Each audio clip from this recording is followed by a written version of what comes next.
against KSV, team certainly well and truly at the top of the standings. Now they really need to claim this win. Taking down KT, a massive one for Afreeca Freecs. But let's see whether the draft changes as we are in Champion Select. And the Rise and the Galio are going to be banned away. Galio, smart one on the red side. Yeah, another champion that BBQ could definitely play, and the Galio played such an important part. It wasn't just about what we saw, it's what couldn't happen. But specifically Trick, who was on the Jarvan that he was playmaking on pretty significantly in his previous series against Jin Air. You always have that second thought when you're invaded on, when you're looking for a gank as the Jarvan because of the globals, and Galio smack bang in the middle of the meta even with no changes in recent history. Focusing on this game, getting those tank supports. Maybe it has to be first round supports for both teams here. As a support pool being chunked out was a big reason BBQ weren't able to get back into the game.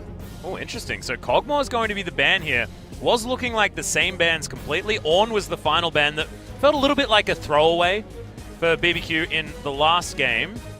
You wonder if it's going to be a Kalista first pick, because right now they don't seem to be too respectful of Kramer's Ezreal. Had a great game on it last time out, but Kog'Maw banned away seems to be the one they don't want to have to deal with. And actually Kalista's going to be banned on red side. Very interesting. Ghost, you imagine, would be very highly prioritizing the Ezreal, because right now he's sitting on 0-4 Varus, which is the kind of stable fourth AD carry in the rankings. So BBQ have a lot of things to consider. Zoe available, Ezreal available. For the first pick, they will go for the Ezreal over everything else, and Afreeca might be able to answer with a lot of power. They could even just pick up a strong bottom lane here as well if they do want to make sure that, like you say, the support pool is at least claimed, but now with Tahm Kench and the Alistar available, it might be less of a plan. I'd like to see Zoe Tahm Kench actually as the first round on red side, just because it would be, one of the chief ways to answer a Zoe, and also that priority mid lane attempt getting his hands on Zoe while they have Ezreal already. It'll be a lot of power left open to BBQ, but they're going to claim the Varus first, so clearly not the same priority on the Tahm Kench. What is the decision here? Taric, understandable. Tahm Kench, understandable. Great direct answer to the chain of corruption from the Varus. I think the Zoe, like you were talking about, is something really important to talk about, because it was Kongdu Monster, I believe, with Edge and Soul really going nuts with that exact duo of damage dealers that mop up team fights so effectively. And Alistar for Ignire is going to be locked in, and Zoe's right there. I mean, why not go for it? I don't have a great answer for that. Gangplank priority very, very high on the red side, and now you look at the blue side draft, you're like, man, we dominated. Ezreal, Alistar, the same duo lane we just saw. Afreeca runs are being run back against them, and then Tempt looking like one of our best Zoes. One way to answer the Zoe is just to play through her, and something like the Malzahar definitely opens up a lot of playmaking, so it'll be a very aggressive jungle choice from Spirit in this game. If I'm BBQ, I start to ban away the Kha'Zix, but now with the Azir pivot. All right, tricky lane matchup, one that we've already seen go the way of the Zoe multiple times, but we're going to see Kuro jump on the Azir, where everyone winces first and then thinks, okay, maybe he'll actually have a better game this time. Well, he's sort of been up and down. It's been a bit of a sign graph with Kuro so far. This season, of course, was historically not exactly your favorite Azir go-to guy, but this time, see how it's going to go. But definitely a very different draft. Not showing the same finesse that we saw in game number 1. And BBQ, however, they're looking real good. They just double ban some supports. Tahm Kench hits the bench, as well as that Taric. And then Afreeca Freecs have to work out what they want to put on the bottom side of the map. Once again, 3 squishies locked in. They need 2 tanks from the jungle and from support. It's getting thin as far as where to find them. Yeah, I mean, you just have to think it'll be a Taric second ban from BBQ, so look at what Afreeca want to do and denying the Kha'Zix away from Trick. He's got so many champions that he can play. I mean, Spirit as well. I mean, he's got the most unique champions played in the jungle role so far in the LCK, but not as many that are as reliable. Zac kind of really is the one that gives them the engage they would want. But that is so much scaling. I mean, what do they do until 25 minutes? I agree, and that's the reason why it doesn't leap off the page. See the Tahm Kench ban. They're going to ban Ornn instead. So because Braum is out, Ornn and Tahm Kench, so Ornn and the Taric are available. So Taric is available to be taken here by Afreeca. I think that is definitely the pick they want to look to. Unless there's something priority that they want to pick up for the jungle, because there's no way they're going to pick the Taric as well. J4 still there, but it feels like Afreeca and now just wearing BBQ shoes. It's like we've just switched it over, and BBQ now have a lot of mid-game power. It's a different situation, right? But where these two damage dealers get their damage is going to be in about that mid-game section, and Trick looking to try and capitalize. I mean, when he gets Cinderhulk Trinity Force, if he's going to lock this in, certainly going to be around that time.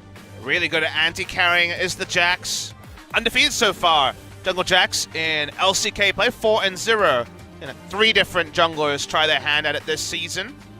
Haro and Spirit most notably having phenomenal performances. Waiting for them to round out the draft with a top laner. What they're deciding to take into the Gangplank. Vladimir available, could be considered. It's going to be locked in. Okay. Didn't take too long to think about it. And it's a free lane for a Vlad, and I actually really like it. It means there's some late game security here for this team, and Paddlestar plus Hemoplague sounds like someone's dead in one spell. Again, there's lots to love about BBQ, so we remain to be convinced about Afreeca's draft so far. See how they'll round it out. And the Leona available, the Leona taken. Leona very strong against Zoe. She does have some outplay. She can use the portal jump to dodge it, but also can use the portal jump to be guaranteed to get hit by a solar flare, which ain't so good. It's true. Only tank support of really any discussion left other than this was the Taric, but they decide they need threat onto the Zoe rather than going for the Taric and then being outranged so severely. But that means that Hemoplague is certainly going to be doing.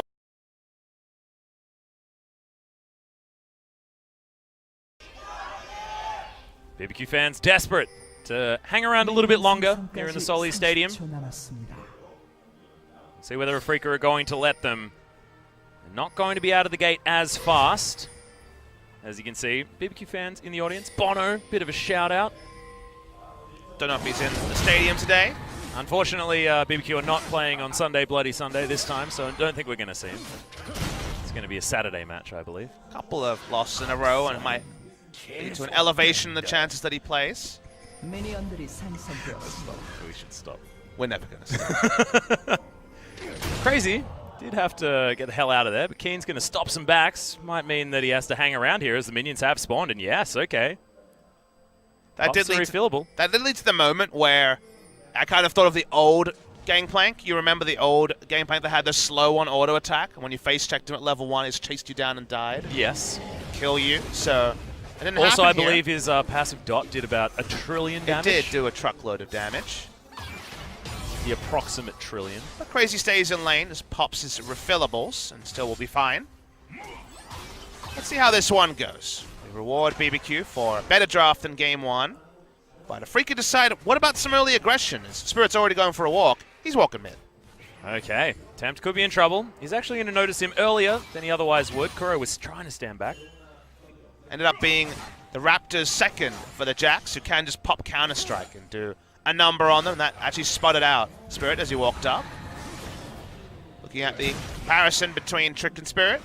Spirit couldn't get 100% kill participation, but that's because there were just too many damn kills on the side. Also, kills going left, right, and center, so you can't be everywhere at once. It's not one of those real slow games. Time because the Varus reinforcing the lane. Varus, Leona are the ones actually getting the push priority on Ezreal. I think a lot of that was Kramer just being very wanton with his use of Q off cooldown at level 1 to push in game 1, whereas a lot more respect being shown by Ghost and Ignar this time around. Grasp of the Undying Gangplank as well. No Kleptomancy. Nice that you point that out. It's something that we think will be more common as the Kleptomancy nerfs inch forward and forward, but seems to be really liking 8.2, I guess. Grasp of the Undying was always a big rune on Gangplank. On patch 8.1, you'll remember that the Resolve triggered a lot of buffs because you don't only get health now. You're able to get the bonus statistics from the other trees as well. So, in general, Gangplank going to be going a bit different. Our first non-Klepto Gangplank of the season. I believe there was a Unsealed Spellbook Gangplank in the LPL yesterday. I could be mistaken, but I think I remember that. LPL, massive fans of the Unsealed Spellbook. Yep. That Leap Strike got Trick a long way, but he's not actually going to go in for anything. Keen's going to go back to base. There's a little bit harassed out of lane, so he wants to get a whole bunch of that mana, and we'll see whether it's going to be a completed item on his first back, whether he's just going to grab something else. Okay, Doran shield and a control ward, so not a lot of money just yet here for Keen. Bottom lane, very, very even. Tucson probably waiting for another level or so. Get a couple into Eclipse before you start trying to run forward. The extra durability, pretty great. I guess the Vlad in particular, at least the Resolve tree, will give you some options. Can take Magic Resist, can take Second Wind as well.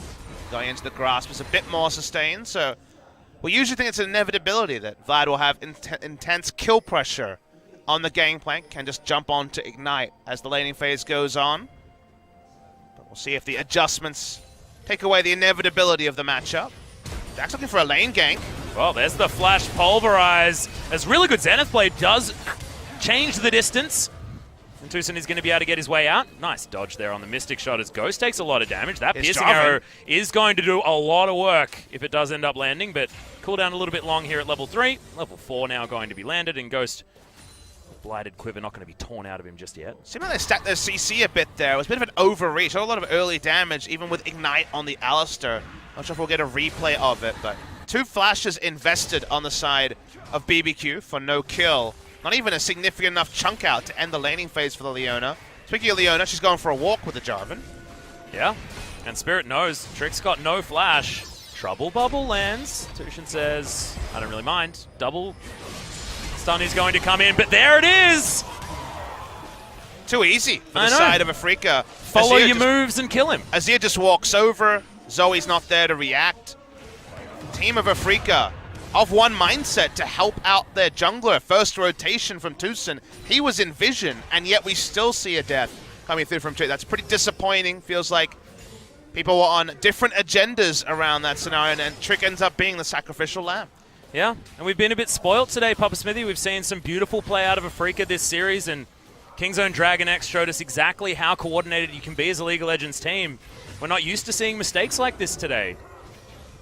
Let's trivialize some of the strengths of the draft. Just a nice little poke onto Kramer. Really sexy headbutt Pulv. Zignar. Not going to find the stun or anything else. Freak's going to be A-OK.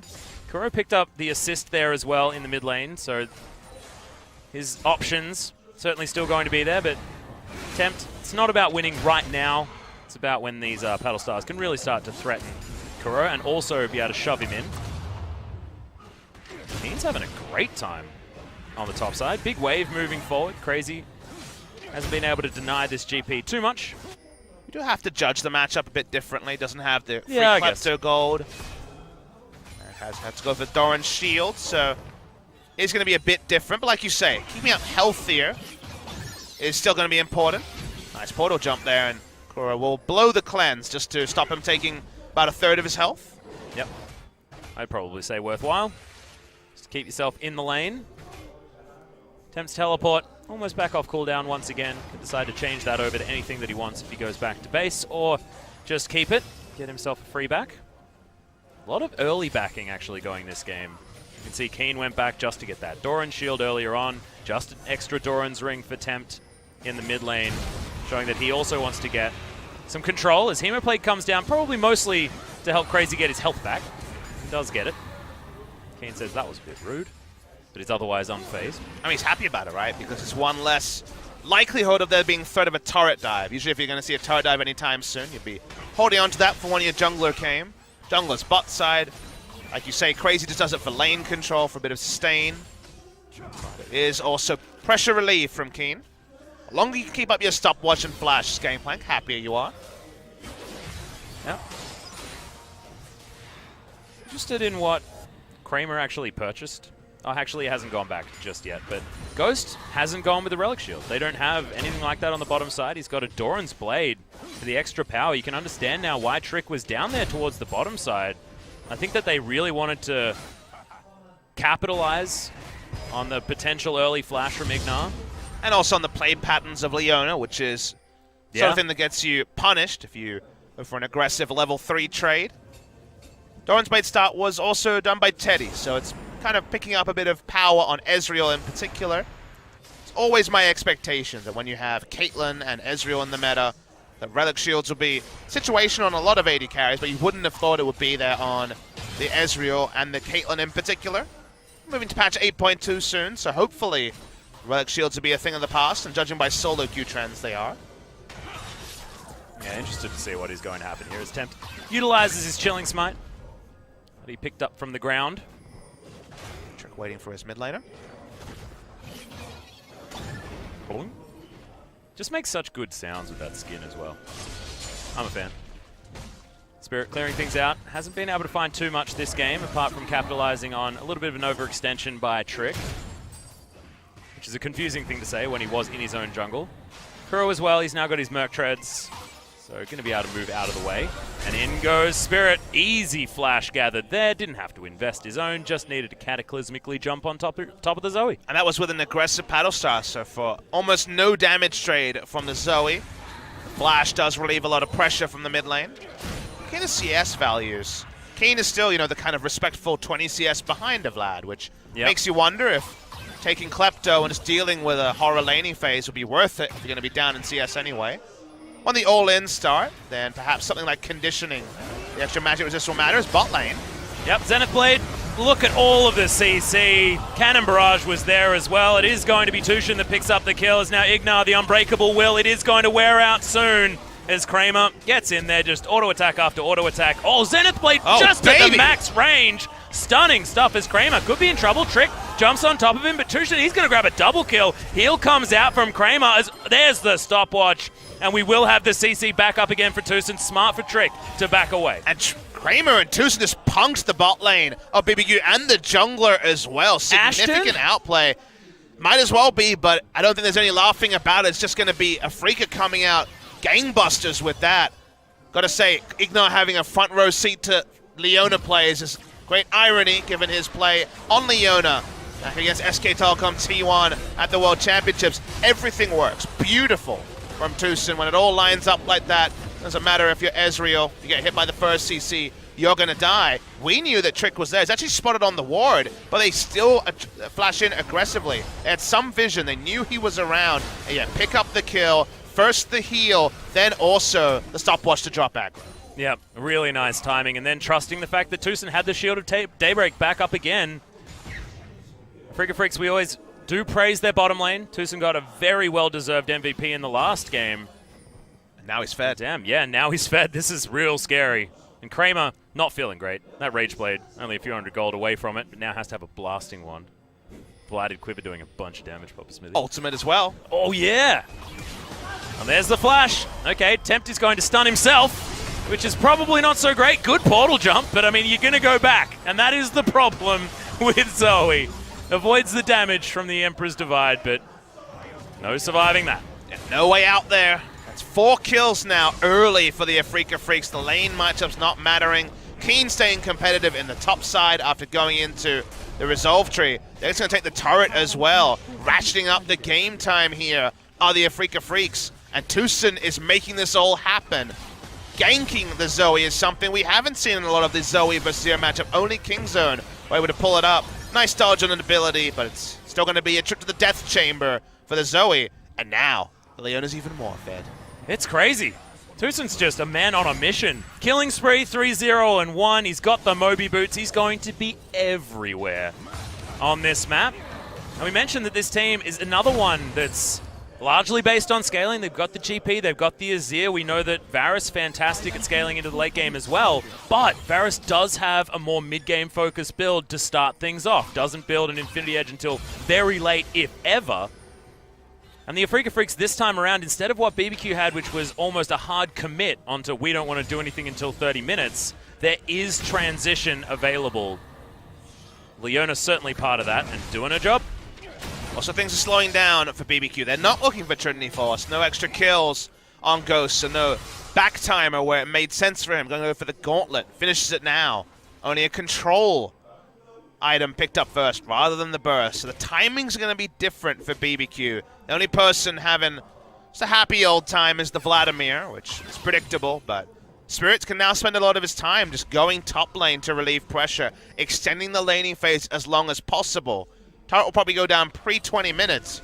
Already cascading amount of objectives piling onto Afreeca Freecs and kills in the first 13 minutes may make that turret going down irrelevant. Yep, well now Afreeca, they're not going to see this Rift Herald be taken down. Trick pretty strong on this Jax. Doesn't take any damage from Rift Herald either. Yep. Shelly seems to like Jax a bit, just patting him, I guess. Keen's going to poke his head over, probably see that the Rift Herald is falling down. And there we go. She's going to scream a little. And Trick's going to grab her, so no worries there. BBQ grabbing first big objective. Dragon still available, and it's still an Infernal. We've had a real fiery day today. Pub Smithy could even be a 4-game day if Afreeca is still able to keep these kills flying forward. Trick says, screw this resolve tree crap. Yeah. Put it down the Rift Herald. Turrets now. Exactly. Boom. Oh, Shelly's just going to smack it in one. See you later, mate. They're probably going to keep going. This is at the cost of Infernal. I'll trade it for it. They know exactly what they're trading for, though. So Afreeca Freecs may need to invest the Cannon Barrage, and they do. You can see on the top side. True Shot Barrage going to come down to try and steal the Dragon, but not going to get it. This Keen actually might take a shot, but nope. Narrowly avoids that one. It's a good trade from BBQ if they can get the turret. If they don't, it'll end up being a waste. They need to get immediate gold to continue to do well while Afreeca is scaling. So the fact they don't take that turret is very significant, Atlas. Yeah. Not to, you know, we don't want to say that BBQ don't have scaling options with a Vladimir on their side, but I feel like you're right. I feel like Afreeca's front to back, especially as we move forward with all of their engage options, is just real scary. Okay. A lot to think about, though, because it's not the same as the last game. No. It's a very different time here, but you're seeing why Afreeca kind of looked like they were just opting into the plan from BBQ, opting into the things they won with the previous game, and putting it to good use here. Our Afreeca Freecs with a comp that, you know, appeared on first glance to be just outclassed by the reverse draft. Not often when you see the reverse matchup do you see glimmers of what Afreeca can do, but in general here, they've been intelligent, they've taken over the map, they've been active. They've been active with the Jarvan after we watched a passive game from Trick. And the difference, you say, on the rollback is the fact that with no Galio, Trick has been able to be aggressive, but Spirit has been really enabled to be much more aggressive than Trick could in the previous game, and the Jarvan being able to traverse around the map, and the Leona, the playmaking from Tucson. I feel like Tucson's made all the difference in this game. Definitely. Makes it seem like a very different story now that we look at it, because we expected Ghost and Ignar to really have some control in this lane. We saw it was Kramer and Tucson doing the same thing with the exact same bottom lane duo last time. Of course, it wasn't against a Varus Leona, a very different story when it's a Kog'Maw on the bottom side, but still. Freaking Freaks making it look good as Kuro. Okay, cheers for the leash, boys, I guess. That's definitely the sinking feeling when things don't go your way and something seems small, like a blue buff, but something you would have assumed with this comp for BBQ. I like just the casual meander over there as well. I mean, Keen can casually meander pretty far up a lane against a Vladimir and not be worried about his life at all. Usually, in a scenario like this, Vlad has pressure on Gangplank, gets the turret solo earlier in the game. The jungle would just put down vision in the enemy red side, and then Gangplank can never push up halfway down the lane for fear of being dove, for fear of dying. But in the face of the Vladimir and with relative uncertainty, he's still feeling strong enough to push up. And that tells you the Gangplank is doing just fine. And there's a heck of a lot of wards for a Freak as well, up towards the top side. Knows most of the entrances and exits that Trick's going to be making it through. I think maybe Blast Cone could be the option here, as you can see Crazy does have a control ward down. Trouble Bubble, not going to spot Kuro. Not too worried about these Paddle Stars either, with a bit of extra magic resist, as well as the extra health from that Haunting Guise. Mid lane's so weird for the Zoe, because half the time there's a damn enemy turret where yours used to be. Yeah.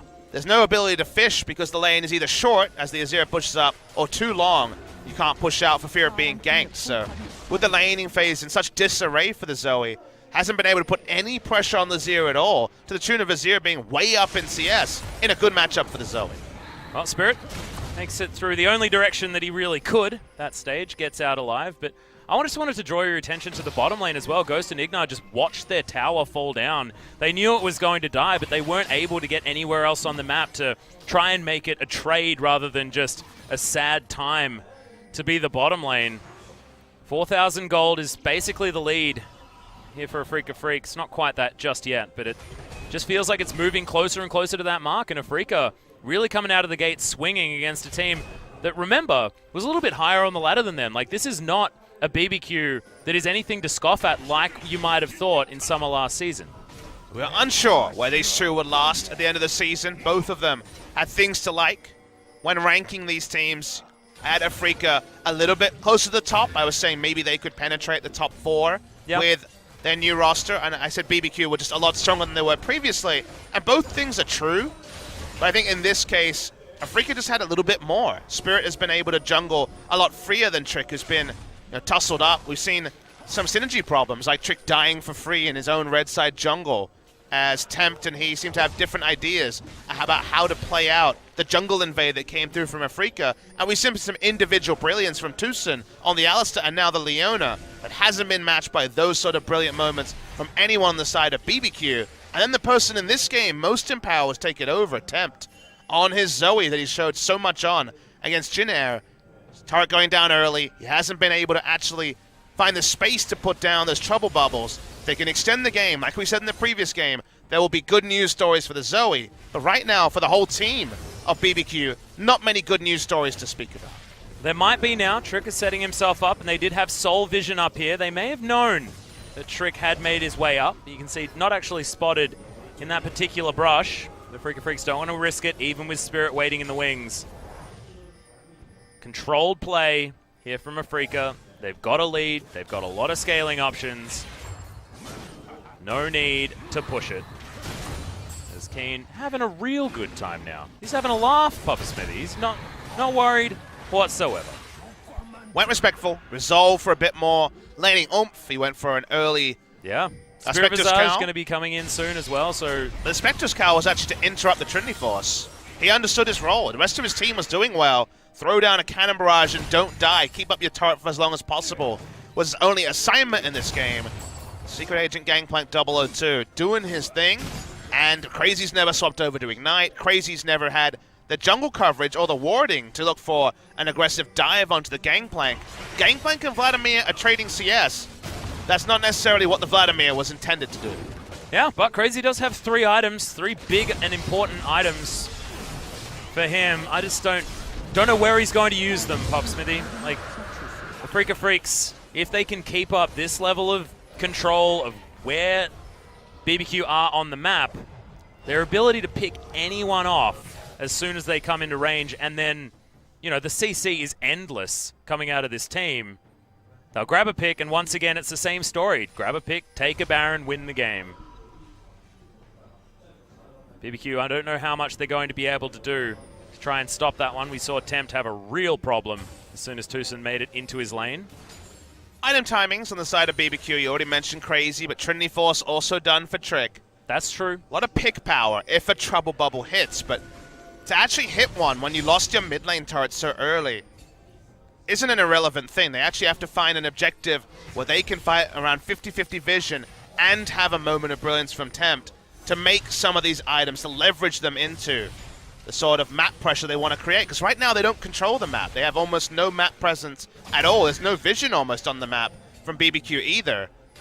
Almost entirely dark. Nocturne Ultimate. Permanent for now by Freecs. They put down another control ward. They take over the Baron. And I think you just have to go in for BBQ. You have to make something happen. Because right now, it feels like they're being slowly choked out of the game. And these zombie wards are so much value right now that Spirit's being able to get, because there are wards and vision being fought for this whole time on the top side. Sun turret falls in the mid lane, but it feels like BBQ just want to keep this in relative laning phase for as long as possible. Ghost has just been trying to pick up creeps under this top outer turret the entire time as they fight for vision control, and because of that, this Baron completely unseen. About half the health bar already removed. Trick is going to make his way in. Chains of Corruption comes down. Look at all of the CC. Trick couldn't move for what felt like 20 seconds. Baron is going to go over to the Freecs. Kramer jumped on, but flashes and heals to get out of the way. Tucson just making sure that he's body blocking. He may have to fall, but they did get the Baron. Freecs, 23 minutes. That's much quicker than game 1. And it was so cool, calm, and collected. Varus ult onto the Jax, CC'd for moments, and then they take the Baron. Was never in range to smite it himself. Let's see if Crazy wants to look for a turret dive. They want at least a turret against this. But Keen's roaming up to wave clear. They will get the tulip, but no more for BBQ. Could have been such a big barrel, but BBQ decided not to actually stand in the way. Also, doesn't really have the items for a big barrel. Not quite yet. Bit more of a tanky choice. Baron HP, when you see this, around 2,000, so smartly do. They rush it down. Someone has to die. Tucson first body blocks against the Paddle Star, and then is just there to interrupt Trick. No roam up from the Gangplank. Eventually does make his way there, but BBQ lose the Baron. Very nice take again. 2 games in a row. Baron buff control. Fantastic for Afreeca Freecs. Yeah. And the more I think about Keen's Gangplank as well, the more I like it. Because this was another case of we don't really have much of a front line. And the more durable the Gangplank is, the more he can act as just at least another body to put in front of these 2 hyper carries that are doing so much consistent damage. But how was this game supposed to play out from BBQ? We go back to the expectations of the draft. Vladimir should be killing Gangplank at every moment, right? The whole thought is Vladimir turret diving and Kleptomancy Gangplank, and then in the 4v4, Trouble Bubble hits, objective is picked up for BBQ. Resolve Gangplank going Spirit Visage second, also finishing Spectre's Cowl before Trinity Force. All right, hold the point. Yep, BBQ are going in, but there's another Solar Flare. Trick is going to get locked down. Cannon Barrage, just add insult to injury. There's a cow that's getting turned in to a stake right now as well underneath this turret, but the tower's going to fall down. In goes Spirit, Cataclysm onto Ghost, Heal and Flash have to be used, and Ignar. Yep, it is going to happen in the end. No Trouble Bubbles for the Afreeca Freecs as the Baron buff still rotating for another minute. This inhibitor turret, inner turret, under fire. Gangplank in this game has never been susceptible to the all-in from Vlad. He's doing fine in the 1v1, and in the 4v4, they're trading up with the initiation from Leona and the Cannon Barrage on a low cooldown, 30% CDR with Trinity Force and Spirit Visage. He's basically just someone that doesn't die to Gangplank can wave clear. So doesn't die to Vladimir, can wave clear in front of Vladimir, and ults to let the 4v4 win more. So Gangplank is still fulfilling his role, even though he's not in any way a primary carry in this game. Yeah, and just avoided the gank by Trick as well. We have to remember that the Baron buff against double AP, it's always been a thing in the past that just makes it so much more valuable. Not a lot of wave clear options against the melee minions that are just have so much magic resist. So Crazy, not able to stop Keen from shoving waves endlessly into him. 20 seconds now to go. Remember, when Barons are this early in the game, it's harder to break open the base. But Afreeca Freecs only extending that lead further. 7,000 gold, now the lead. It's just once again, intelligent play. And I feel like Tucson's making a real good case for a double MVP today. Kuro's actually had some good moments on the Azir as well, but I'd say that Tucson is leading the race. Still some game to be played. Inner turret's starting to finally go down. Kuro gonna free auto this one to death. Second inner turret of the game. Rotating around. Tank Gangplank on the Rift, but he has 3 points in his ultimate. So he can still do things while the Vladimir is just giving up the 1v1 and trying to just rush into a fight. Yep. Ghost really struggling against Kramer here as well. Spirit is going to find Trick in the jungle. Kuro's going to move over. Okay, Solar Flare, perfect positioning. Makes sure Crazy can't even get on top of them. The Ghost was popped there as well, and he's just going to have to go back because Keen, he's knocking on the front door, and no one's there to greet him. How smart are Spirit and Tucson. Spirit waiting for the Jax to come through. Tucson hitting the pinpoint ultimate onto the Vladimir. It stops the attempted 5-man rush in its tracks. Another turret goes down. Great stuff from Afreeca. I'm getting hyped about their future games because they're playing so damn smart. And this is a team that, like you said, was the Seesaw. That was the Game 1 special. Now Game 2 Afreeca and Game 1 Afreeca look pretty damn similar. Yeah, we have to remember they started the season on a massive high as well, taking down a KT roster that we had really high hopes for. Now, off the back of a win against Rocks, it just looks like Afreeca are getting the momentum that we know this team can utilize so well. I mean, in a bizarre world, they would have beaten KT, KSV, Rocks, and now BBQ, and only have lost to Kingzone, which would put them right up the top. Yeah, that's true. If we remember back to that KSV series. It was a 1-0. They were 31 HP away from a 2-0 on the Nexus, and then went on to lose. So they will still be in the middle of the pack, but they're tending upwards. Definitely buy on the Afreeca stock this week. at least compared on, at least in terms of the Afreeca Freecs. Yeah, I think so too. Really fun to watch because there's so many of these teams that are now we've seen are capable of so much. Even Kongdu Monster, I've been getting excited about Kongdu Monster, Papa Smithy, and you know you're in a pretty fun league of the LCK when Kongdu Monster are worth getting excited about. Trick once again moving down towards the bottom lane, but he may actually be cut off himself. Who was looking for the gank, him or the Afreeca Freecs? He's going to get the hell out of dodge. Afreeca just collapsing now on BBQ. A lot of balanced Zoes this week, Atlas. Some imbalanced ones too, but Zoe's being well held by team plans. It's been 2 series in a row here as, good timing by Tucson. Does force the flash out of Crazy. Got to be pretty on point with your Leona. You have to garner respect to get a flash out of a Vladimir, but he gets double summoners out of Vlad. Yeah. And I'm pretty good about that for just an ultimate that's already a quarter off cooldown for Tucson. No Zhonya's yet, but still had his stopwatch, so Crazy could have actually used that instead of popping the flash, but with Spellbook, 25% extra CDR, feels alright. Not going to be too worried. And respawning in 20 seconds. The first one opened up the game, but not to the death knell of an inhibitor, so still, for the side of BBQ, all hope is not lost. Definitely not the proactive game we saw with a similar draft from Afreeca Freecs in Game 1. Yep. Well behind. Only 2 turrets to their name. Now we've got double Knight's Vow. 1 for each of the carries on the Afreeca Freecs. Keen continuing on the defensive route. Guardian Angel completed. It suits the game right now, and guess what? Later, your gameplay, you're going to have plenty of gold. Yeah. The Edge and a Phantom Dancer to show up out of nowhere. And then he could just be the gangplanks that we're used to, you know, doing trillions and trillions of damage. Oh, Tempt has to flash as well. Damn, Tucson is so on point. He is on point, man.